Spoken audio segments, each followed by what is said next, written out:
ओम अज्ञानतिमिरान्धस्य ज्ञानाञ्जनशलाकया चक्षुरुन्मिलितं येन तस्मै श्रीगुरवे नमः। श्रीचैतन्यमनोभीष्टं स्थापितं येन भूतले स्वयं रूपा कदा मह्यं ददाति स्वपदान्तिकं। वन्देऽहं श्रीगुरो श्रीयुतपदकमलं श्रीगुरून् वैष्णवांश्च श्रीरूपं सागरजातं सहगणरघुनाथान्वितं तं सजीवं साद्वैतं सावधूतं परिजनसहितं कृष्णचैतन्यदेवं श्रीराधा कृष्ण पादान् सहगण ललित श्री विशाखान्वितांश।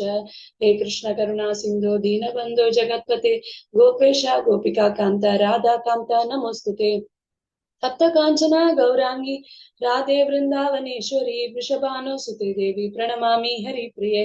पांचाकल्पतरुभ्यश्च कृपा सिंधुभ्य एव च पतितानां पावनेभ्यो वैष्णवेभ्यो नमो नमः। जय श्री कृष्ण चैतन्य प्रभु नित्यानंद श्री अद्वैत गदाधर श्रीवासादि गौर भक्त वृंदा। हरे कृष्णा कृष्णा कृष्णा हरे हरे, हरे राम राम राम हरे हरे। उपस्थित सभी वैष्णव के चरणों में मैं कोटि कोटि दंडवत प्रणाम करती हूँ। मेरे में कोई योग्यता नहीं है, फिर भी मैं अपने शुद्धिकरण के लिए जपटॉक दे रही हूँ। तो भक्ति के पद पर जानने योग्य कई सारे तत्व हैं। उनमें से जैसे कि जीव तत्व है, ईश्वर तत्व है, शिव तत्व है, भक्ति तत्व है, प्रेम तत्व, नाम तत्व, धाम तत्व, ऐसे बहुत सारे हैं।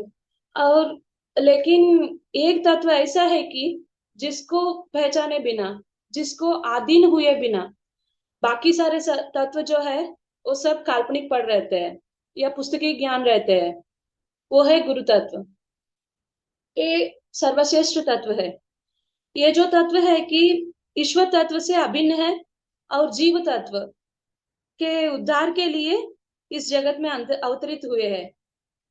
गुरु तत्व वो तत्व है जिनसे नाम और मंत्र जीव को शिष्य के रूप में, बेट के रूप में, दीक्षा के रूप में प्राप्त किया जाता है, जिनसे ज्ञान प्राप्त होती है।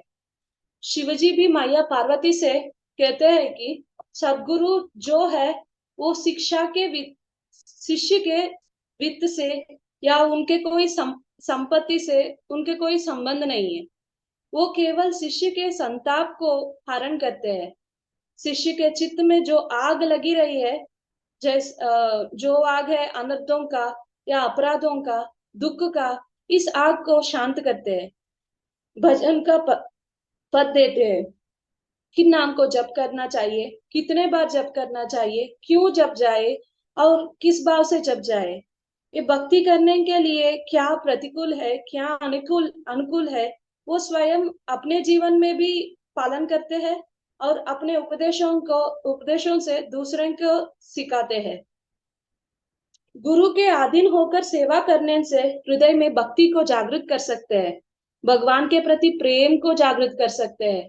और यदि गुरु के अधीन ना हो तो जीवन विफल है। ये सभी शास्त्रों में वर्णित है। ये कोई आधुनिक आधुनिक तत्व नहीं है। हम देख सकते हैं कि हम रोज जो गाते हैं, श्री गुरु चरण पद्मा केवल भगति सतमा। इस गीत में एक लाइन आता है कि वेदे गाय जहर चरितो।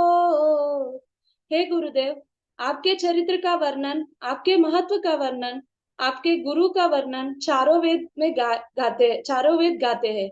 ये कोई आधुनिक तत्व नहीं है। ये वेदों में श्लोक के माध्यम से और कथाओं के माध्यम से वर्णित है।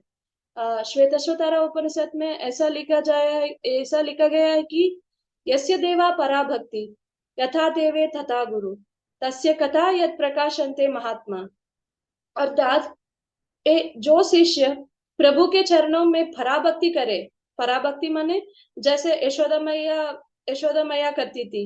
यशोदा मैया जब कृष्ण की सेवा करती थी, वो कृष्ण से किसी उपेक्षा नहीं करती थी। जैसे कि लाला, मैं आपको माखन मिश्री खिला दूं और तू मेरा छड़न दबा दे, ऐसा नहीं करती थी। वो निरपेक्ष भाव से करती थी। जैसे कि अगर से कुछ ना मांगे लेकिन भगवान को ही मांगे।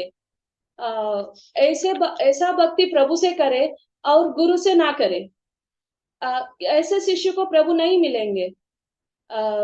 लेकिन जो प्रभु से प्रेम करे और उतना ही प्रेम गुरु से करे, या कि और भी अधिक करे, उसको प्रभु आसान से मिल जाते हैं। तो दिव्य ज्ञान का भी हृदय में प्रकाशित होता है। क्योंकि भगवान को तो हम देखे नहीं, उनके वाणी तो हम कभी सुने ही नहीं, लेकिन भगवान के ही निमित्त बनकर, माध्यम बनकर भगवान रूपी गुरु हमें दिख रहे हैं, और उनसे हम सुन रहे हैं। क्यों ना हम उनको अधिक प्रेम किया जाए। सेवा गुरु के आधीन में गुरु को प्रसन्न करने के लिए ही करना है। प्रभु हम सेवा किस भाव से कर रहे हैं वो देखते हैं। हम क्या सेवा कर रहे हैं, कैसे कर रहे हैं वो नहीं देखते। जैसे कि उस दक्षिण भारत ब्राह्मण को गुरु आज्ञा हुई कि बैठकर तुम गीता पढ़ो, तो शुद्ध भाव से पढ़ रहे थे। भाव तो ठीक था, पर अशुद्ध उच्चारण से पढ़ रहे हैं। और महाप्रभु आते हैं और उनसे ही पूछते हैं कि सब तो हंस रहे हैं तुम पर, तुम यही यही यहाँ ही बैठकर क्यों पढ़ रहे हो। पहली बात बताओ, तुम गीता क्यों पढ़ रहे हो। दूसरी बात बताओ, तुम्हारा उच्चारण स्पष्ट क्यों नहीं है। तीसरा, तुम अपने कमरे में भी बैठकर पढ़ सकते हैं, यहाँ सबके सामने मंदिर में बैठकर पढ़ने की आवश्यकता क्या है। तो ब्राह्मण बताते हैं, विप्र कहे मूर्ख हमें आता नहीं जानी, शुद्ध अशुद्ध गीता पढ़ी गौर गुरु आज्ञा मानी। गुरु के आज्ञा मानकर मैं यहाँ ये गीता पढ़ रहा हूँ। मुझे आदेश मिला कि यहाँ आंगन में बैठकर प्रभु के सामने गीता उच्च उच्च उच्च स्वर से गीता का उच्चारण उच्चारण हो जाए। तो हम जोर से उच्चारण कर रहे हैं। अब जो हंसे, जो निंदा करे, जो जो गाली दे, इससे मुझे कोई मतलब नहीं। गुरु के आज्ञा निष्ठा से पालन करने की वजह से महाप्रभु वहां मंदिर में किसी के पास नहीं गए, लेकिन वो ब्राह्मण के पास जो स्पष्ट नहीं पढ़ रहा है उनके पास ही गए हैं और उनसे ही बात किए हैं। ऐसे ही हम भगवत गीता में भी देख सकते हैं। भगवत गीता का प्रारंभ ही गुरु तत्व से होता है। पहले अध्याय में अर्जुन जो है वो कृष्ण को गुरु रूप में स्वीकार नहीं कर रहे थे। वो तो हमको सिखाने के लिए कर रहे थे। तो पहले अध्याय में बताते सखा भाव से ऐसे कहते हैं कि सेनयोर उभयोर मध्ये रथम स्थापयम अच्युता।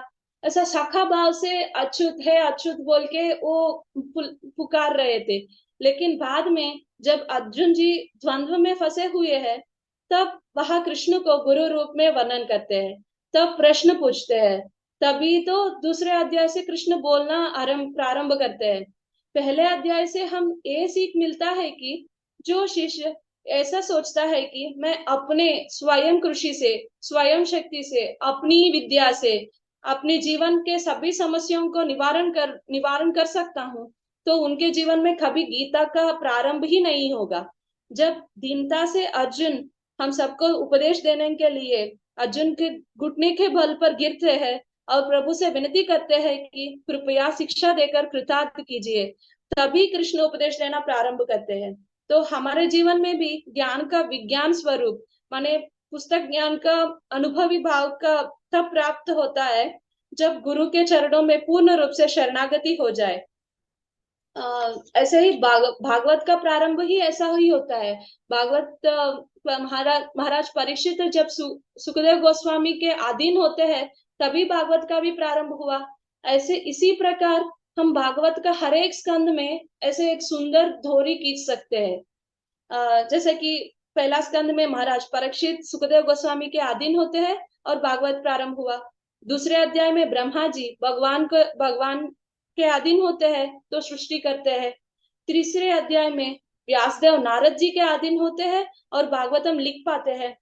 चौथे अध्याय में देवहूति जी जो माँ है, अपने स्वयं ही पुत्र कपिल मुनि के अधीन होती है, शिष्य के भाव से सुनती है और सभी ज्ञान हृदय में प्रकाशित होता है। चौथे स्कंद में ध्रुव महाराज माँ सुनती जो पद प्रदक्षक गुरु होती है, वो कहती है ध्रुव तुम जाओ, वन में जाओ, प्रभु के नाम स्मरण करो और भगवान को प्राप्त करो। ऐसे कहने से ध्रुव ध्रुव महाराज के मन में आशा आशा उत्पन्न होती है। इसी आशा की वजह से प्रभु उनको नारद महामुनि को प्राप्त करने की प्राप्त प्रकट करने की ये होती है और मंत्र देते हैं। और ध्रुव महाराज केवल 5 साल की आयु में सिर्फ 6 महीने नारद जी के दिए हुए वचन को अक्षर अक्षर हिसाब से वो फॉलो करते हैं और भगवान को साक्षात कर सकते हैं। ऐसे हम हर एक स्कंद में एक सुंदर सी उदाहरण से हम गुरु तत्व को दोरित खींच सकते हैं। मैं आप सबसे विनती करती हूँ कि आप मेरे लिए प्रे कीजिए ताकि मेरे अंदर जो अनर्थ है वो जाए और ये दीन भाव मेरे अंदर भी आ जाए, ताकि मैं गुरु के श्री चरणों पर पादाश्रित हो सकूं। हरे कृष्ण।